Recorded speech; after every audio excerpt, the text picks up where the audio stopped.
Welcome to the Deconstructed Woman podcast, a podcast about breaking down barriers between women, exploring and sharing perspectives of each individual woman's experience, and discovering what we have in common and what makes us different. Hosted by Elisa Marie and Jojy.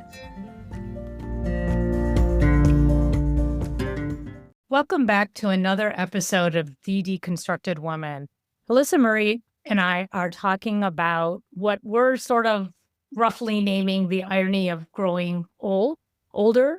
And I was listening to a podcast on NPR, Fresh Air, which is, of course, one of my favorites. And Alfre Woodard is a longtime actress, and she's been in a lot of memorable things. But right now she is in the Netflix show Burrows, and it's one of the few TV series that focuses on a group of people that are 60 and over. And so Alfie was talking about what it was like having this seasoned group of actors together, and how there was an HR person on this set, and they were really being goofy and silly and, almost trying to aggravate these people because, those of us who are not on TV don't know that there's like 100 to 200 people on any set in all their different roles. But there was something comical about having having the HR group represented with a bunch of 60-year-olds. And so they really fed into that whole idea. But one of the things that Alfre said during the conversation was that how easy it is for the older population to be overlooked. And the irony of that, the irony is the word I'm using, because on one hand, we become so much more who we are as we age, but at the same time, the general public reduces our value because we are older. And she really focused on women with gray hair.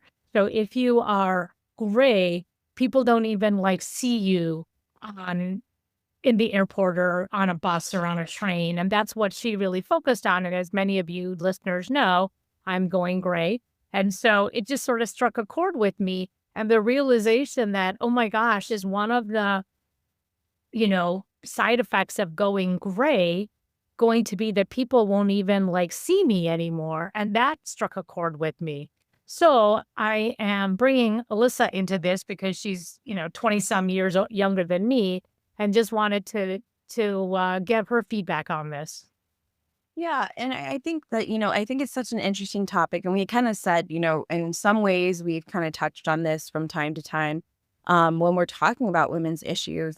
But I think that, as I was listening to you, I was like, well, when I think from a woman to woman perspective, when I see somebody who's going gray, I really have a respect and gratitude for that person has wisdom. That's how I view them. I think that the, irony, there you go, is that that's not how society sees them. And for me, I'm starting to see a little bit of gray. I asked my mom, when did you start coloring your hair? And she said about in her 50s, 45, 50. So I'm going to be 42 this year. And so I was like, okay, a little bit off in the near future. And but I kind of embrace my gray right now just because I do think that it gives me a little bit more of a distinguished look. And in my field, I want to be considered more seasoned, more knowledgeable, and it actually increases my credibility. And so in some ways, for me, I'm embracing this, but I think that it's interesting that society doesn't necessarily have that same perspective. And we so quickly kind of turn away and say oh, well, maybe that person's irrelevant or not worth spending, time with. So I'm not sure exactly how it was phrased, but I think I personally don't see it that way, but I know that a lot of people probably do. And I wonder if, in your opinion or your thoughts, is this society? Do you think women look at other women with reverence and respect, or do you think that it's I imagine that there's some women who are oh, you're older, I'm not even going to talk with you, if they were sitting next to them on the bus.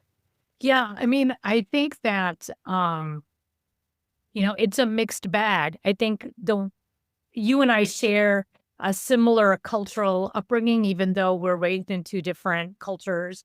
And so I do think that, the way I was raised culturally, the elders do have a lot of respect. And my dad taught me that, as I've mentioned before, my dad was a very quiet man. He didn't really go out of the way to get everybody's attention or be the center of attention. But yet, when he turned 60, he wanted a party. And it was really surprising because he never really wanted that kind of attention. And that's because in our community, 60 is the age of wisdom. And so that's what he wanted to highlight was this like period of wisdom. So on one hand, I feel like culturally, maybe there is something different. But at the same time, I also feel like I am one of the victims of general society where I might see an older person who has a full head of gray hair, and I might be like, I may not really think. And I think the point that Alfie was making was more about, do you see this as an interesting person? When you see somebody with age, whether it's gray hair, wrinkles, whatever, do you think to yourself, hey, this is a person with a whole history that we don't know? For all we know, this person could, you know, be a past politician. They could be a actor or actress. They could be, a musician with a really checkered life. I mean, I think the point that she was making is that we sort of erase their past. We don't look to them for wisdom or guidance. We just discount them. And I think that's the part that I have to take some responsibility and say, yeah, I'm probably one of those individuals, even though truthfully, whenever I speak to somebody who is older, I always take something away from them. Um, I had an experience over this. I was it even yes, it was Friday, Thursday or Friday, probably Friday, when I saw a woman I was on a board with in my last job. And she's got to be in her 80s. And so she's, been all my time I've known her, she's been older. And she really believed in that, um, the meaning of a touch. And so when I acknowledged her and called her by name, number one, she was amazed I remembered who she was. But number two, the first thing she did was she held my hand and just clasped me. And it was such a warm feeling. But then at the same time, I realized that we don't do that very often, and maybe that's something that our elders do is they're not afraid of touch. And so like the way she held my hand, and she held my hand the whole time we were talking, which is probably about 5 minutes as we acknowledged each other. But I just really was focused on the fact that she was holding my hand and the warmth of her hands on mine. And I just thought to myself, sort of on the side of my brain, like, gosh, that never happens. And so, yeah, I think it was a lot of different things, really. Yeah, I mean, I think that it depends on the person too, because as you again, like I'm thinking like I'm kind of an old soul in a lot of ways. Like I really look forward to talking with people.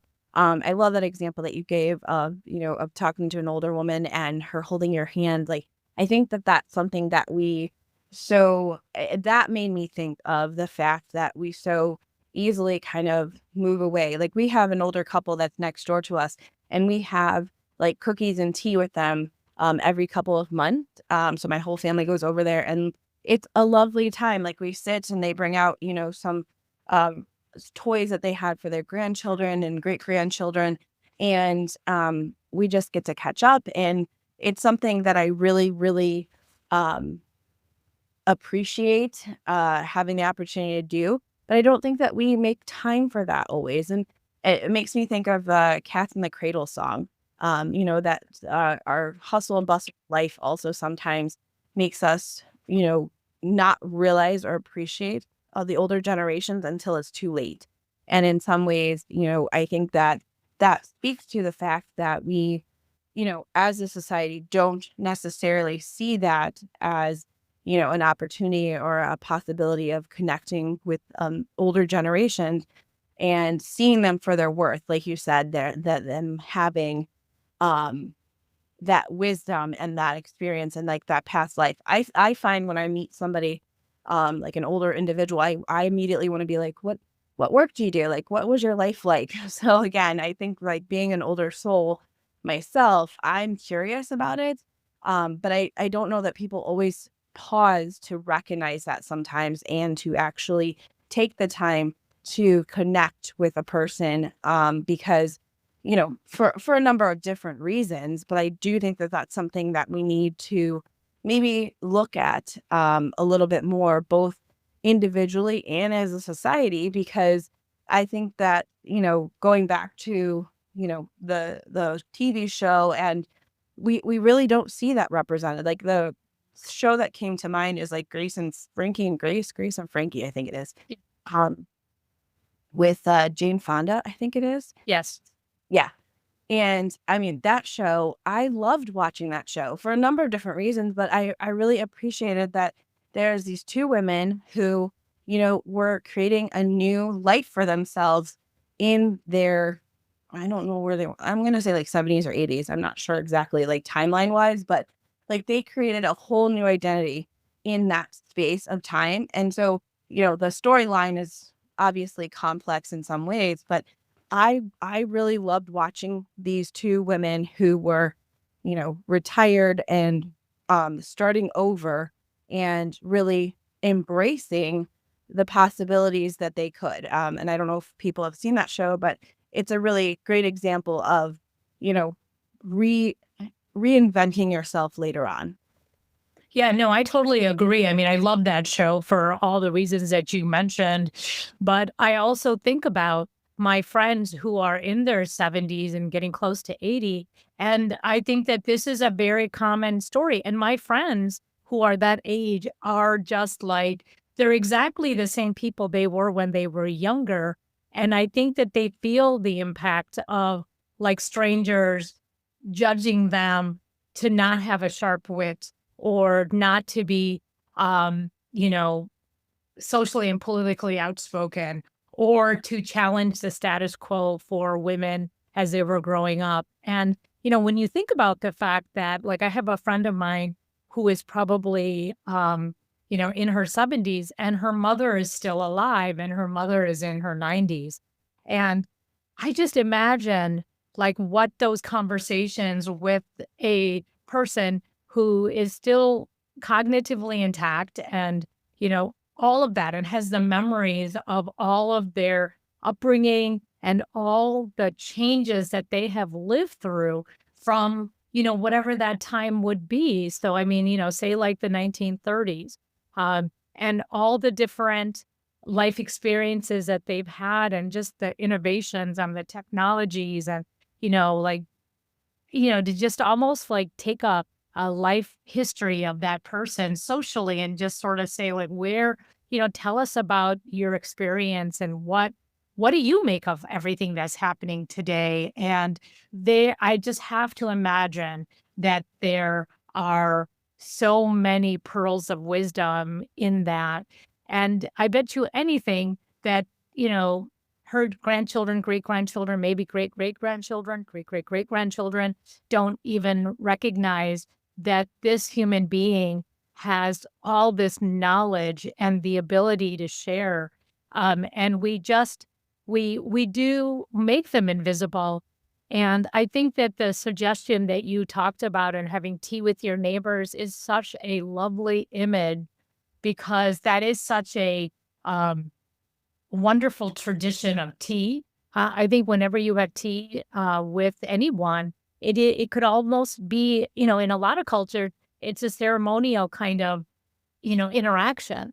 And so I think there's so much to that that can be just just the metaphor, or just that experience really builds in everything that we're talking about, and really not making that like giving visibility to somebody that is invisible. And out of curiosity, Alyssa, do your kids interact with this elder family, this couple, or is it you and your husband that tend to spend more time, sharing information with them? No, it's kind of a combination. So I think in some ways, like, I think because we kind of modeled that. And a lot of our friends are older. The kids are around older people more often than they are around people our own age.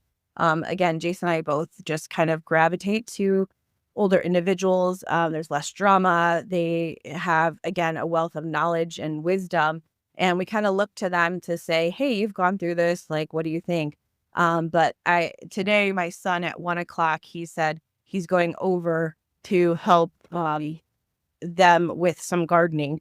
And they said, how much do you want us to pay you? And he said, well, it depends on how well I do the job. And so he's, kind of, he's going to profit from it, but he was also just very excited to go and help them.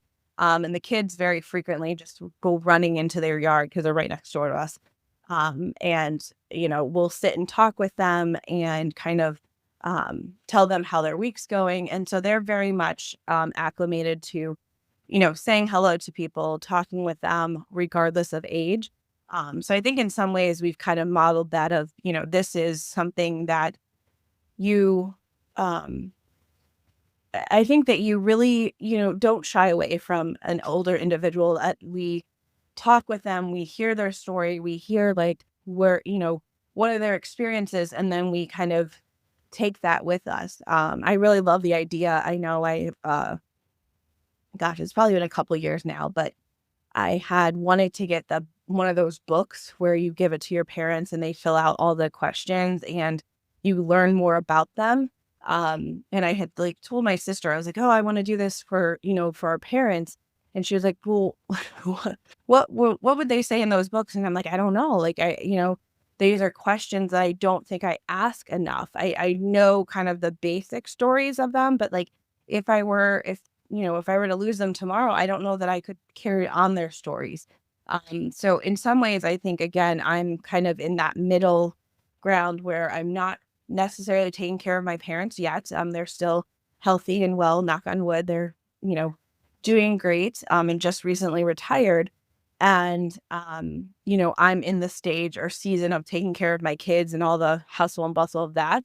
But I think my brain is looking towards, hey, in a couple of years, you need to kind of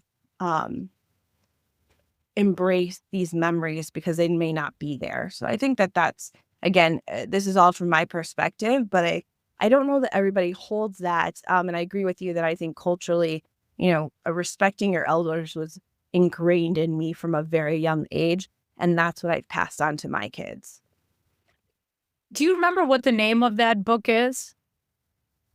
Which book? The questions that you would ask your parents. Is that like a book that we've talked about? Yeah, it's a book, but it's like, there's like a couple of different ones. So I don't remember the exact one that I was thinking. I probably like saved an email somewhere along the line, but there's like a couple of different ones. So there's like different ones where you can have questions emailed to your family member, and then they create a book from the narrative of what they answer. So there's one like that. Then there's obviously the journal type ones where you hand it to them and say, here, you fill this out, which I mean, obviously is like more labor intensive for the, like here's a gift in which you have to work to. So I think there's different variations. The one I think I was thinking of is the one that emails like a daily question and the person just answers it. And then after a year, then they kind of put it together and call it like a memory book. So that was the one that I liked, but I think ultimately we decided not to because it was like, here's a gift that you're not going to get for a year. And we wanted to do something like more in the moment.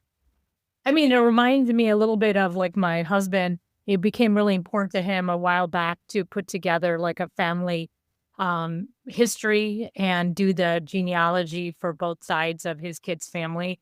And it really, I think, not only educated him about like the family history, but now he has a complete, I guess, ancestry document for his children on their mother's side as well as his side.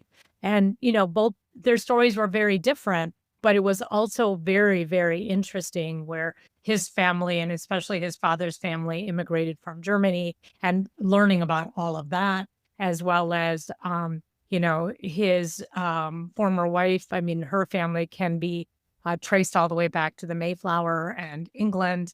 And so it was really a very rich history. And so there's lots of ways that we can do that. I guess it depends on, are you looking for like a record of their travels versus like, I think what I'm interested in and what you're interested in is really sharing the stories, like the bringing more of a personality and a life record of what the elders have gone through. I think that I find a lot more interesting because when we deal with the other end of that, which is ageism, and which is another thing that was mentioned in the reading that I did, was that so many people face ageism, especially in industries where there's like a very professional path, because I think most of us would say generally people age out in their careers at like 70. You're not going to change jobs at 70 looking for a new position unless maybe you are a CEO or you're an executive of some sort,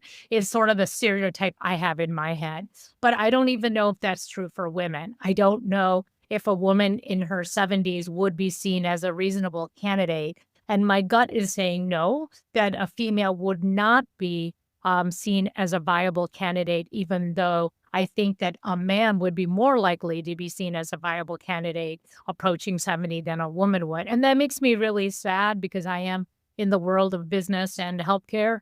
But I think that's one of the realities. And I know that a lot of my friends who are above 65 have clearly felt the discrimination of applying for professional jobs and feeling like they weren't hired because their age was calculated one way or another, or at least it suspected that they were over the age of 60.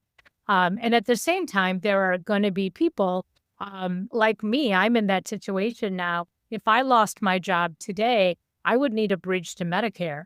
I would need to find a job to be able to take me to Medicare because you don't qualify for full Medicare until you're 65. And so that would give me 7 years from today that I would have to get insurance. And so therefore, I'd have to look for a job to cover my medical expenses. But yet, it's also really daunting that I'm probably not the first choice for many companies, given just this one data point, which is my age. So that also makes it really hard to navigate because we're stuck between a rock and a hard place in many ways. And so ageism is a real thing. And as I get older, I become a little bit more aware of it every year because I think, oh, like this is, a pressing issue in my life that I can't just ignore.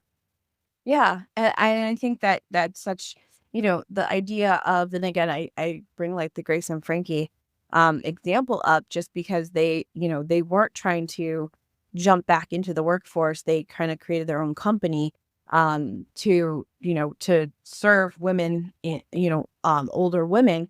And in some ways, I think that that's the thing, is that you really do have that experience of ageism and, the sense of like, oh, I was thinking of this, a lot of times people uh, make the assumption that, as you're getting older, you're starting to forget things, and not necessarily like Alzheimer's or dementia, but just, oh, you're gonna maybe not be as sharp as you were earlier in life, and how much that does a disservice to somebody who does, is sharp and qualified in all of the things, but yet they're viewing that as maybe you know, a problem versus giving the person the opportunity or the experience to show their work. And so I think in a lot of times, I know for me in our profession, when we've seen older individuals, sometimes the discussion is, can this person still learn because of,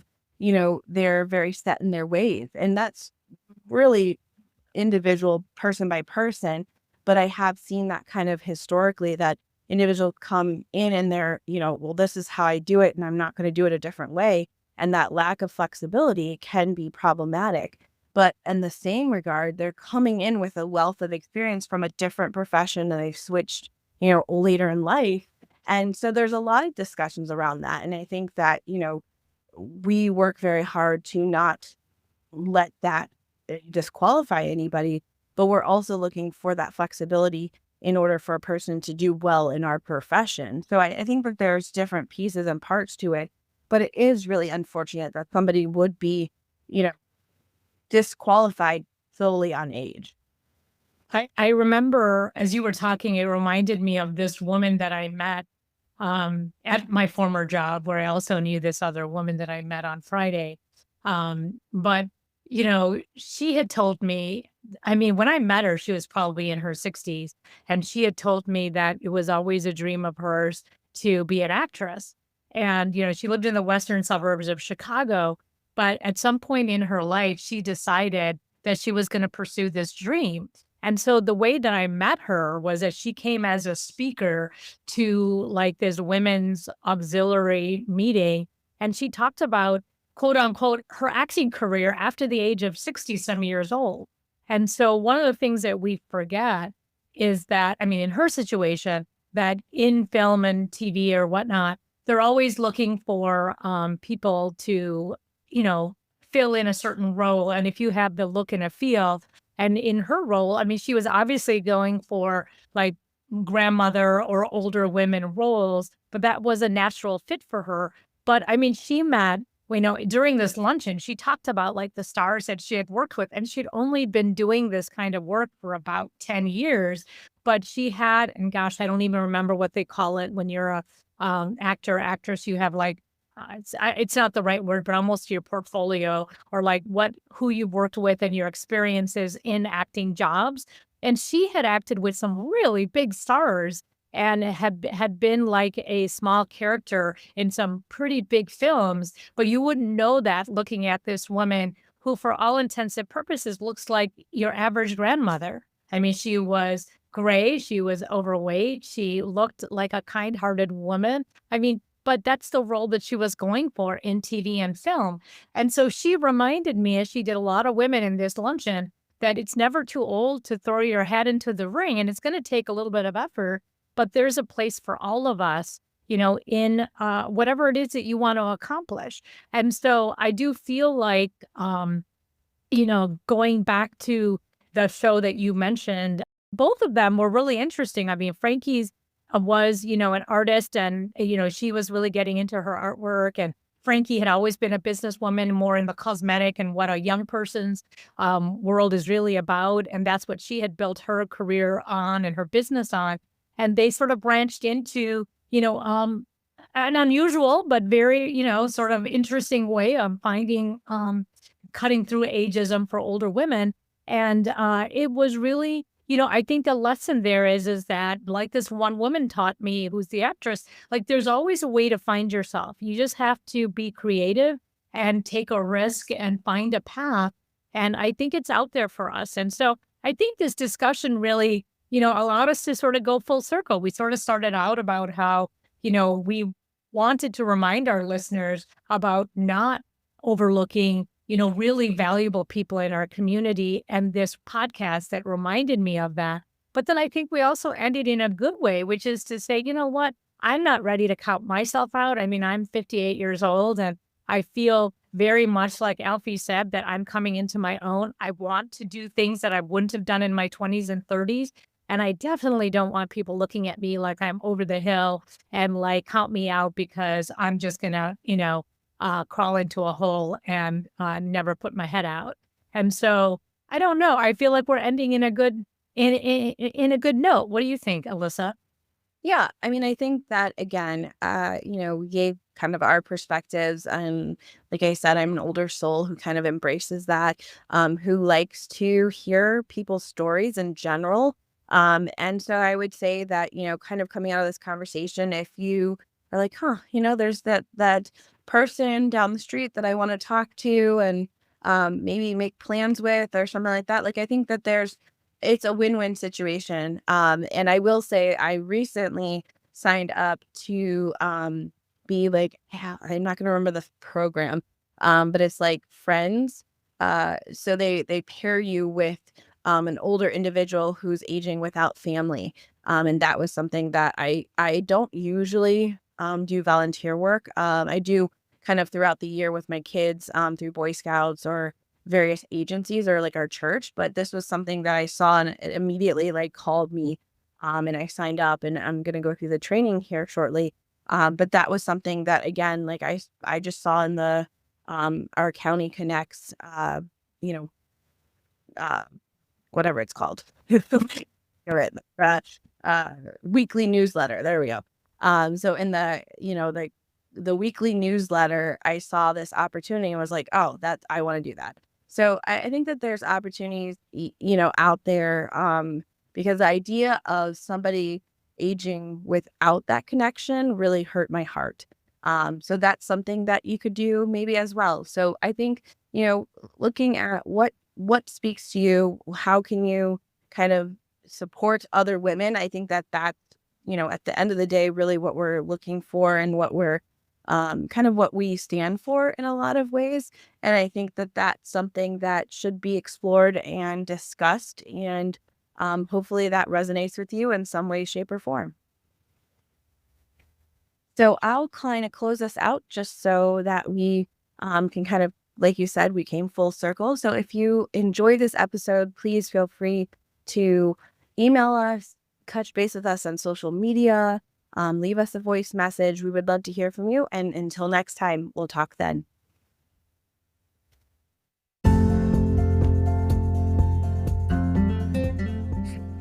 Thank you for listening to our podcast, The Deconstructed Woman. If you like this podcast, please share it with your friends, rate this episode, or subscribe to be notified of all new content. We want to hear from you, our listener. Do you have thoughts on the discussions we're having? Want to share topic suggestions, or want to join us for a topic that you're passionate about?